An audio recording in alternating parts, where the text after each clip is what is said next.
And now half of tenants in the country have engaged their landlords to renegotiate their rent charges since the outbreak of COVID-19 in Kenya earlier in the year. A survey conducted by the HassConsult indicates that between April and June, tenants renegotiated for rent cuts of up to 30% as a result of reduced income due to coronavirus pandemic. Here is Regina Manyara with the details. According to the index, Q2 of 2020, growth of house prices remained in the negative territory during the second quarter of 2020 at 0.2%, characterized by a drop in apartment and detached houses segments. In the satellite towns, Mlolongo led the pack with apartment rents falling by 2.6% over the quarter and 9.8% over the year, while Kiserian and Thika saw gains of 6.7% and 10% over the quarter and the year, respectively. So I think Donholm has categorically for over the last couple of years been surrounded by a lot of infrastructure changes, and any suburb where the infrastructure is improved around it, which increases accessibility to the area, we'll see land prices going up. Even though the rentals in Donholm were probably I believe the hardest hit.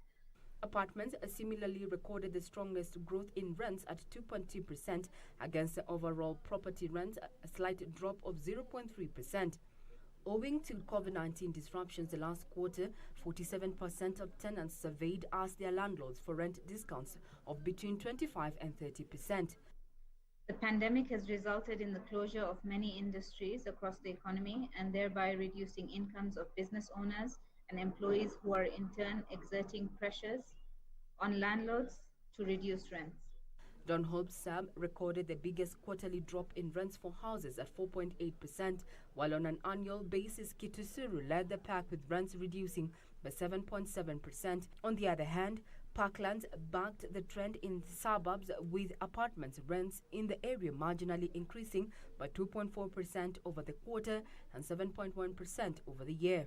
Sakina Hassanali, the head of development and consulting research, says though landlords might be prevailed upon by the current circumstances to offer discounts, the move is not sustainable in the long haul.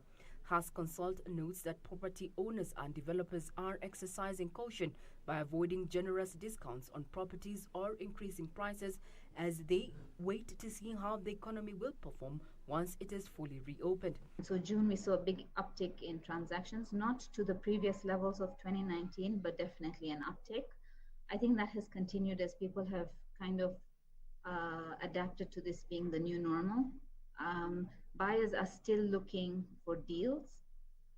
They're still looking to be able to capitalize on this situation by attaining a property at a better rate. However, developers are not very easily giving in to this. Those who have urgent cash flow requirements are doing so. Those who are not are just sort of holding off. Houses in Muthaiga recorded the biggest asking prices over the quarter at 3.6%, while Riverside recorded the lowest drop, with apartment prices marginally reducing by 2.6%. Regina Manyara reporting for Channel 1 Business.